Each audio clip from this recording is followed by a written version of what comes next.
आं खुलुमबाय आं मुस्रि हिरिम्बा बर' मा थाखोआव फरायो? आं थाखो जियाव फरायो। थाखो जियाव। ओमफ्राय एबसुनि जिनिखि टेलेन्ट सार्च एग्जाम बेवहाय मा थाखो मोननानै उथ्रिसार जाखो? थामथि थाखो। थामथि थाखो। अल बिटिआरनि? बिटिआर मिरु। मिरु बिटिआरनि सिङावहाय नङा होमबा? बिटिआर। दा बेबायदि बे एग्जामखौ होनानै माबोरै मोनखो नोङो? गोजोननाय मोन्दों आरो मोनसे मोजां एक्सपिरियेन्स मोननो हादों बेनि थाखाय गाहाम नांदों। नोंनि जानो गोनां जिथु सेबा एग्जाम बे सेबा एग्जामावबो नै टेलेन्ट सार्चनि एग्जाम बायदि उथ्रिसार जानो हानायनि बेसेबां आसा बेनिख्रुइ बांसिनहै नांगौखिनि आसाया दङ जे आं सेबायावबो मोनसे मोजां रिजाल्ट खालामनो हागोन। थिग बेबायदिनो जिथु एग्जाम लाबाय एबसुआ टेलेन्ट सार्चनि एग्जाम बेयावहाय जा माने एग्जाम लिरबाय बेबायदिनो थिग सेबाजों बे एग्जामा सोमोन्दो दंना गैया? आंनि मथै दङ मानो होनोब्ला बेयाव फैनाय कुइसनफोरा आं जिखिजाया सेबाया जाय कुइसन पेपार जोंनियाव दानहरोमोन बेबायदिनो एसे गोरोबनाय नुनो मोन्दों बेनिखायनो बेनि फैनो हाथावा दङ। जिल्लानिफ्राय मा बुंगोन बे समाव? आं जोबोरैनो गोजोननाय मोन्दों मानोना टंला आन्सलिक आबसुआ जिहेतु लोगोसेनो जोंहा दुलाराय आबसुआ जा गथ'फोरनि टेलेन्टखौ जाहाथे गोजौआव लांनो हायो बेनि थाखाय जा सेस्था खालामदों बेनि थाखाय बिथांमोनखौ आं साबायखर बावग्रोबाय आरो गोदान मा थाखोमोन? थाम थाखो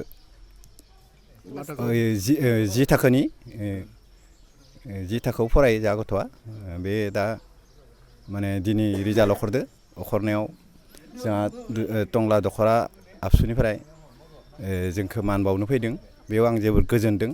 लोगोसे आं गोजोननाया बिथांमोननि भागिदार मानोना जोंहा जोंनि जितु UN एकाडेमि बिथांमोननि प्रिन्सिपाल आरो लोगोसे जा फोरोंगुरुफोर दोङो बिथांमोना सोलोंनायखायसो आंनि गथ'आ जिहेतु उथ्रिसार जानो हादों बिथांमोननिसिमबो आंनि गोसोनिफ्राय साबायखर बावनाय लोगोसे खुलुमनाय थाबाय आरो गासै रायजो राजानिसिम आंनि मोनसे बुंनाय खावलायनाय माने जाहाथे इयुनफोराव गोजौ थाखोआव दैथायहरनायाव आबसुदों सावरायनानै गथ'फोरखौ जाहाथे मोजां एग्जामफोराव होनो हायो बेखौनो आसा खालामदों।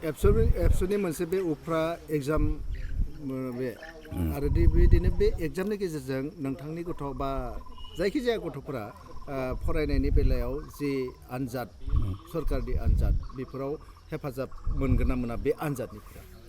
निस्सय मोनगोन। मा बुंगोन बे समाव? गोजोननायखौ आङो गिबियावनो फोरमायग्रोबाय। टंला दख'रा दुलाराय बर' फरायसा आफादनि बेन्दोङाव थानाय नैबे नासोनसालि गामि बिनिनो सासे फरायसुला हिरेम्ब बर' बिथाङा जोंनि टंला UN एकाडेमियाव फरायो। दुलाराय बर' फरायसा आफाद मिरुजों खुंजानाय 8थि रोंगौथि सायख' आनजाद बिनि एग्जामा थांनाय 17 डिसेम्बराव जादोंमोन आरो बिनिनो फिथाइखौ दिनै 2 जानुवारि दिनै फोसावदों आरो बे मोजां रिजाल्ट फोसावनायाव जोंनि टंला हालामनि बा जोंनि टंला ओनसोलखौ मोनसे गोजोननायखौ फोरमायदों बा गोजोननाय मोनसे लाबोदों। बिनिनो नैबे जोंहा फंबाय हिरेम्ब बर' बिथाङा 8थि टेलेन्ट सार्च जे रोंगौथि एग्जाम बिथाङा लिरदोंमोन बिनिनो अल आसाम टेलेन्ट सार्चनि जि एग्जामाव बिथाङा क्लास 10आव फरायोमोन आरो बिथाङा 3थि मासिखौ आवग्रिनो हादों। आउट अफ 200नि मादाव बिथाङा 163 बिथाङा लाखिनो हादों।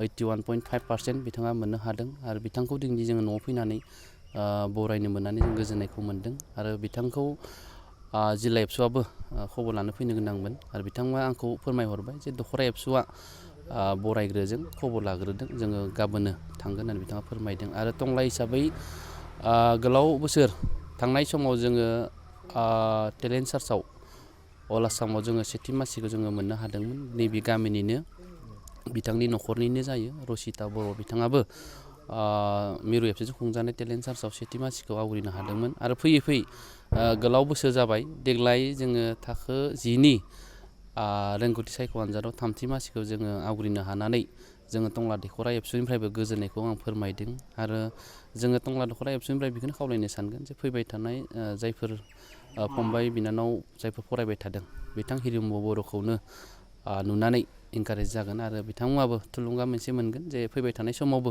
जोंबो टेलेन्ट सार्चखौ मोजां भाबै उथ्रिनांगोन आरो जिखिनि माने एग्जामानो होन बेफोरावबो जाहाथे जों मोजां रिजाल्ट जों खालामनो हायो बिनिनो मोनसे बिथाङा सासे फोरमान हिसाबै जोंनि फैबाय थानाय इयुन जेनेरेसननो मोजां फिथाइ लाबोना होनायनि थाखाय आङो फंबाय हिरिम्ब बर' बिथांखौ आङो साबायखर बावदों दख'रा एबसुनिफ्राय आरो फैबाय थानाय समाव बिथाङा मेट्रिक लिरगोन आरो बिथांनि मोजां रिजाल्टखौ जों हास्थायबाय आरो टंलानि मादावनो बा जिल्लानि मादावनो मोनसे काउन्टआव जोङो हिसाब लाबाय जे बिथाङा फैबाय थानाय मेट्रिकआव मोजां फिथाइखौ लाबोगोन बेखौनो आङो टंला दख'रा एबसुनिफ्राय आसा फारिबाय गोजोन्थों।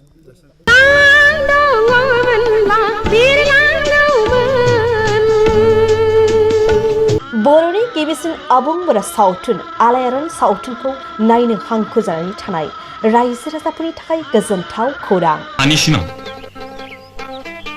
गावबा गावनि आंलाय आंनिसो सानदोंमोन। आलायारन सावथुनखौ अनसायगिरि रायजो राजाफोरनि थाखाय बाङाय बेसेनावनो दिन्थिनो थांखि लादों बड'सा फिल्म प्रडाक्शना।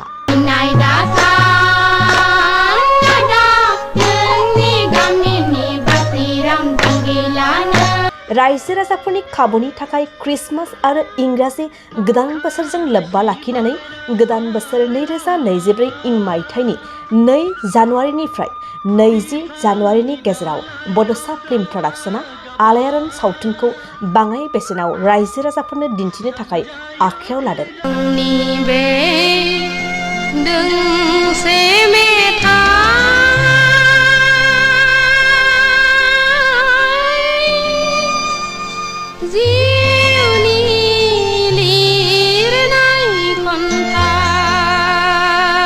फैगौ 2 जानुवारिनिफ्राय 20 जानुवारिनि गेजेराव सिगाङाव लानाय बेसेननिख्रुइ गोबां खमसिन बेसेनाव आलायारन सावथुनखौ लांनानै रायजो राजाफोरनो दिन्थिनो हागोन। सुदेम बार बारनाय गोजोनग्लायनाय समाव बिरलाङो गोसोआ नोंनि सेराव।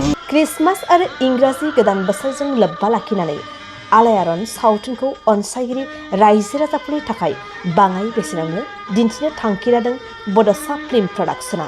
कुन्जेनि खैसाराव नोंथाङा गासनबाय, नोंथाङा गावनि खाफालखौ जाबाय। हाखौ लामारनो नाजायोब्ला बाथ्राया गाहाम जानाय नङालै।